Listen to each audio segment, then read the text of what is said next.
Right, folks, welcome back to Pits To Podium. This is Soumil Arora here, and after 7 long months, we'll finally be having our first ever Grand Prix in Austria for the 2020 season. I'm actually buzzing for it. I just can't wait to see how things pan out in the end. And there are so many things to watch out for. So today we're going to discuss 5 things to watch out for in this year's Austrian Grand Prix, and I've got Kunal here with me to discuss the same. Firstly, hey Kunal, how are you doing? Hey guys, I'm excited. I'm doing well. Thanks, Soumil. It's great to be talking about what to look forward to in Austria because it's firstly, like you said, racing after 7 months, but racing under completely different circumstances and protocols, right? But you want to start? What's your first point? Oh yeah, there are so many things to watch out for. But the first thing, and probably the most exciting thing for all the fans watching at home, is going to be the rain. Because if the weather forecast is to be believed, the rain is going to be there on Sunday as well. So maybe the first ever race that we have in 7 months could be reminiscent of the German GP of 2019, with too many crashes and spins going around in the wet. And imagine you're coming back to drive a Formula One car in racing conditions, in Grand Prix conditions after 7 months. And the first ever circumstance that we face is tricky rain on a very undulating track like Austria. That is going to be so much fun to watch out for. Absolutely. And, we don't know the pecking order yet, but if it's going to be a raining weekend, we might still not know the pecking order even after Austria, because to know the accurate pecking order, we need dry conditions, as we know, right? But the rain, if it comes and when it comes, it always spices up action in Formula One. And that leads me to the second thing I would really want to watch out for, with or without rain, and that's Max Verstappen, right? Because there are just so many hopes that this is going to be the season for Max Verstappen, right? And in the whole Max Verstappen Red Bull story, the most important component is going to be the Honda power, right? And how good their power units eventually turn out to be in 2020, because Red Bull has already started making noises about how crucial Honda's role is going to be if we were going to see Max Verstappen come out on top against Lewis Hamilton. Exactly. That is just going to be one battle we all want to watch out for. And if there's one car you don't want to see in your mirrors coming back through, especially at a circuit like Austria, it is that blue Red Bull of Max Verstappen. And he's such a menace on the track. I mean, we saw last year at the Austrian Grand Prix, GP, I'm so sorry, how he just came in and bullied Charles Leclerc out of the way. So he's certainly one driver to look out for. And the Honda Power unit you mentioned, Kunal, normally, if you take your mind back to, say, around 2018 or 2017, that was a time when on the straight lines, Honda were a bit of a slouch, let's call it that way. A few kilometers per hour slower than all the others. But this year, I mean, in 2019, they've picked up their act. And even on the straight lines, you can see Honda doing quite a good job. So maybe at a circuit like Austria, which has major long straights, you could see Honda coming out on top. Absolutely. And, my best reference point for Honda power versus Mercedes power is 2019 Brazilian Grand Prix, when Pierre Gasly won the drag race against Lewis Hamilton. We all know how that panned out, so we're not going to recreate and relive that moment. But the fact is, Max Verstappen, Red Bull Racing, and even more so Honda are where everyone's eyes are going to be, because they literally seem to be the best to challenge the might of the Mercedes. This is, of course, not knowing if Ferrari were actually, sandbagging or not during preseason testing. Absolutely. But let's take our mind back lower down the order, because if there's one team that's good on a circuit with major straights, it has to be Kunal's favorite. It is Racing Point. The big Mercedes, so to say, have been quite good at testing. Lots of people are saying that maybe, just maybe, if the conditions are right, they may be able to challenge the lower top cars, like, say, Alex Albon, or, for instance, Sebastian Vettel, if he's not having a good day. And if that happens, the Vettel reference, but yeah.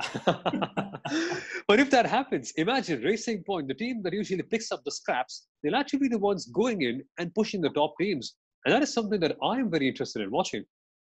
Yeah, absolutely. And, moving away from one particular team, guys, what we are also going to look forward to is how all the teams and Formula One and the FIA, as well as the medical staff and the marshals and the likes, basically everyone involved in putting up a Grand Prix, how they all adapt to and work under the new safety protocols, right? Because, like you guys know, we were in a media interaction with Andrew Green, and he said that certain things literally take twice the amount of time, because you're dealing with, staff wearing PPE masks, as well as, you have to adhere to the social distancing rules and so on.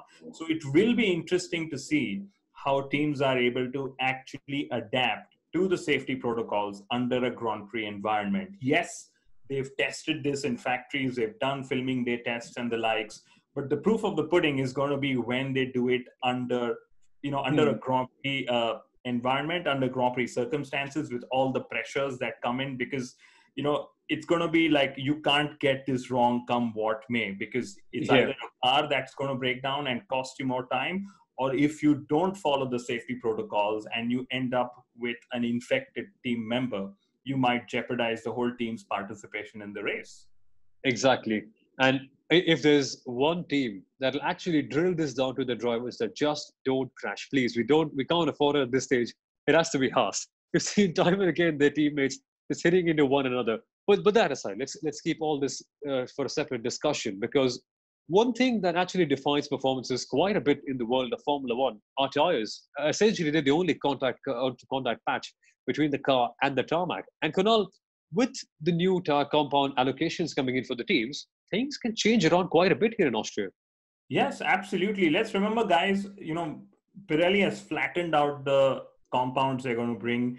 Everyone gets the same compounds and the same allocation of compounds, in 2020. And what this would mean is how teams evolve their tire strategy, because, literally at this time, they're going to have to think, they're going to have to weigh in the difference between a good starting position on the grid, because that's what we've seen, teams, especially the midfield teams, do in in qualifying, versus a good start position in the race and race strategy. So what I mean by that is, if a midfield team decides to use up soft tires to get a better starting position, they might not have as many soft tires left to go racing with, right? So it's going to be very interesting to see how tire strategy plays out in the opening round in Austria, because everyone's going to be learning on the go with regards to a lot of evolution of the track, how cars are performing.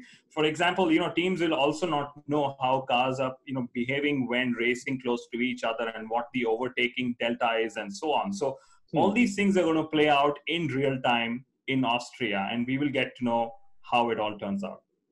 Indeed. And now the final thing to watch out for is going to be the broadcast. Now, as a fan sitting at home watching the Formula One races, you just want to have a good experience. You want to see as many stats as possible, as the best camera angles as possible as well. And now, without the fans, I think even the podium ceremonies are going to change. Now, if you've watched all the IndyCar and NASCAR races, you know for a fact that the whole thing has been mellowed down quite a bit. But Kunal, apparently there seems to be major changes coming in for the Formula One podium ceremonies. So what are they all about? And what can we expect to watch on TV in the end? So, guys, it's going to be a different presentation protocol as well. So for those hoping for the same amount of content and same closeness, between drivers and presenters and stuff, those things might be days of the past, right? So let's evolve our expectations as well, along with what's going to come up this weekend. So some of the few things that are going to change is how the national anthems are done. From what I've been told, drivers are going to stand next to the cars, while the national anthem is happening. Like we've been reading, the FIA has made a provision that they might not be a starting grid, procedure at all. So what it could be is that the drivers leave the pits, they go into the formation lap, and they line up on the grid. So there might not be other team members on the starting grid whatsoever. So lots of changes. Even the podium ceremony is going to be changing. There are multiple formats being explored by Formula One, all of them keeping in mind social distancing and making sure that eventually when we go racing, even though it's for television, it is for absolute safety reasons. Indeed. But with no starting grids, can we say that the drivers are going to go directly from the pits to the podium? Well, that's a brilliant connotation, Soumil. Thanks. Well, guys, once again, if you have any more things to watch out for from your perspective, please feel free to write them down in the comment section. Maybe we can review that. Maybe you can share your thoughts in the comments as well. And if you like this one, what are you waiting for? Share this video with your friends, your family members, and all the other racing fans. And don't forget to subscribe to this channel as well. Once again, Kunal, thank you so much for being a part of this video, and see you for another one. Bye-bye. Thanks, guys. Bye-bye.